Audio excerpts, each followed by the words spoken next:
Hello and welcome to परीक्षा 247। इस class में हम लोग यूनिफॉर्म सिविल कोड पे डिस्कशन करेंगे।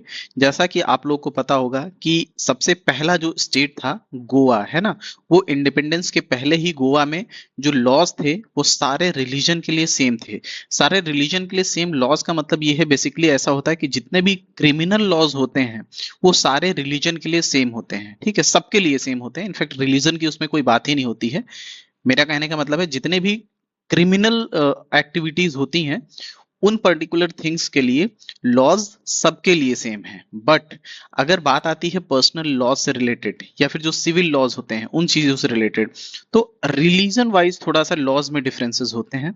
बट ये चीज हमारे कॉन्स्टिट्यूशन में मेंशन किया गया था आर्टिकल 44 में कि टाइम के साथ साथ अगर स्टेट इस चीज के लिए प्रिपेयर हो जाता है कि हम अपने यहाँ यूनिफॉर्म कोड लाएं, यूनिफॉर्म सिविल कोड, तो हम यूनिफॉर्म सिविल कोड इंप्लीमेंट करने की कोशिश करेंगे। ठीक है, उसी के बेसिस पे जितने भी स्टेट्स हैं अब धीमे धीमे एक एक करके अपने अपने स्टेट्स में यूनिफॉर्म सिविल कोड को इंप्लीमेंट कर रहे हैं।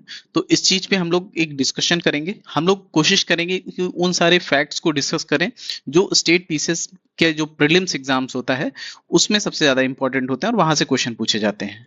तो सबसे पहले आप ये देखेंगे कि यूनिफॉर्म सिविल कोड का मतलब क्या है। ठीक है, तो uniform civil code refers to a single law applicable to all citizens in personal matters. ठीक है, तो जितने भी हमारे कंट्री के सिटीजन्स हैं सबके लिए एक सिंगल लॉ होगा जो पर्सनल मैटर्स में एप्लीकेबल होगा।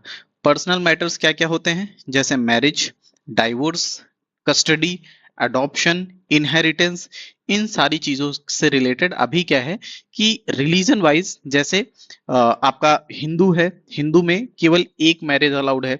लेकिन आप मुस्लिम्स में देखेंगे तो मुस्लिम्स में एक साथ आप लोग देखते हैं कि 4 मैरिजेस अलाउड होती हैं। ठीक है, ऐसे ही डाइवोर्स का जो हिंदू में कुछ और लॉ है, मुस्लिम में कुछ और लॉ है। वैसे ही प्रॉपर्टी इनहेरिटेंस का हिंदू में या फिर अदर रिलीजन में सब डिफरेंट डिफरेंट लॉज हैं। तो अगर यूनिफॉर्म सिविल कोड होगा तो जो भी पर्सनल मैटर्स होंगे उसमें भी सबके लिए लॉज जो हैं वो सेम होंगे, है ना।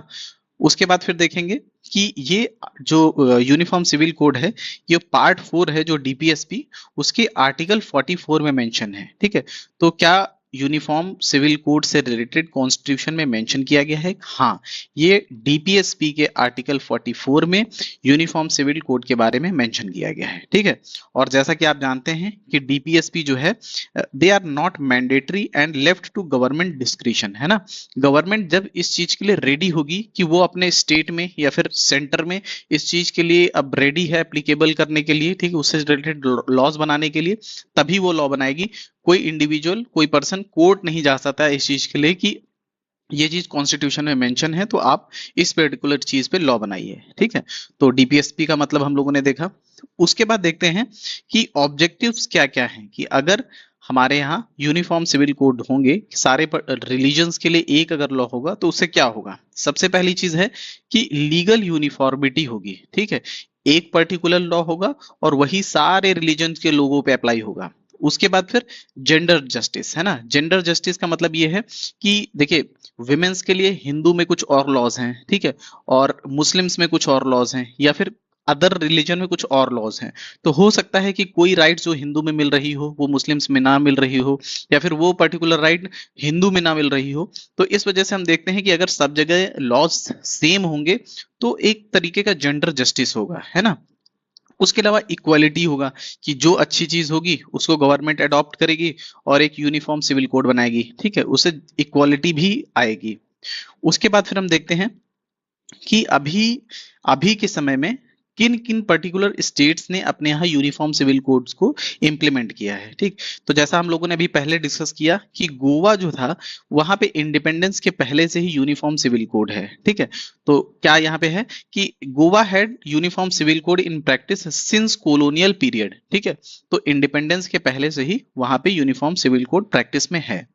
उसके बाद फिर हम देखते हैं कि उत्तराखंड अभी 2024 में पहला स्टेट बना इंडिया में जिसने अपने यहाँ यूनिफॉर्म सिविल कोड को इम्प्लीमेंट किया। ठीक है, वहां की देखिए, अगर आप उत्तराखंड पीसीएस की प्रिपरेशन कर रहे हैं तो वहां पे आप थोड़ा सा इसको डिटेल में पढ़ेंगे कि वहां का जो यूनिफॉर्म सिविल कोड है वहां पे एससी एसटी कम्युनिटी में एप्लीकेबल नहीं होता है। ठीक है, तो ये सारी चीजें जो भी अंदर की फैक्चुअल चीजें हैं, अगर आप उस पर्टिकुलर स्टेट से बिलोंग कर रहे हैं तो उसके लिए आपको पढ़ने की जरूरत है।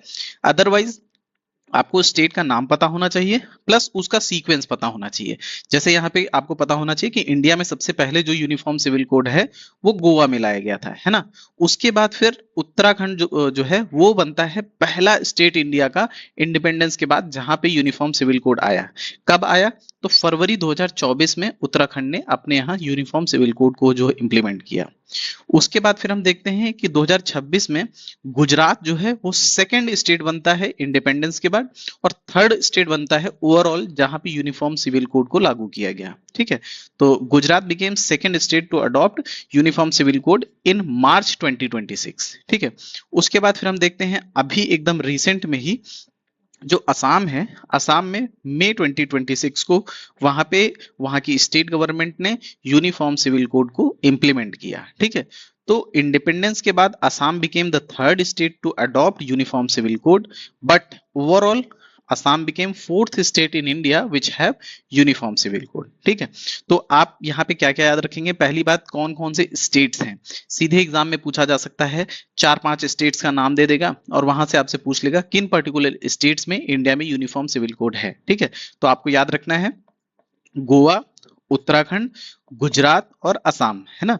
गोवा, उत्तराखंड, गुजरात और असम, ये 4 वो इंडियन स्टेट्स हैं जहां पे यूनिफॉर्म सिविल कोड जो है वो एप्लीकेशन में आ चुका है। ठीक है, वहां पे जितने भी रिलीजन है, इररेस्पेक्टिव ऑफ रिलीजन, सबके लिए जो भी लॉज हैं वो सेम है। ठीक है, अभी तक क्या था, जो हमारे क्रिमिनल लॉज थे वो सेम थे सबके लिए और पर्सनल लॉज जो थे वो डिफरेंट थे, लेकिन यूनिफॉर्म सिविल कोड आने की वजह से इन 4 स्टेट्स में अब क्या हुआ है कि वहां के पर्सनल लॉज और क्रिमिनल लॉज वहां की पॉपुलेशन के लिए सबके लिए सेम है। ठीक है, फिर एक चीज आपके लिए रिपीट करेंगे कि आप अगर इन पर्टिकुलर स्टेट से बिलोंग करते हैं और वहां के स्टेट के जो स्टेट के जो एग्जाम्स हैं उसमें अगर अपियर होने जा रहे हैं तो इनमें थोड़ा सा डेप्थ में पढ़ने की जरूरत होगी।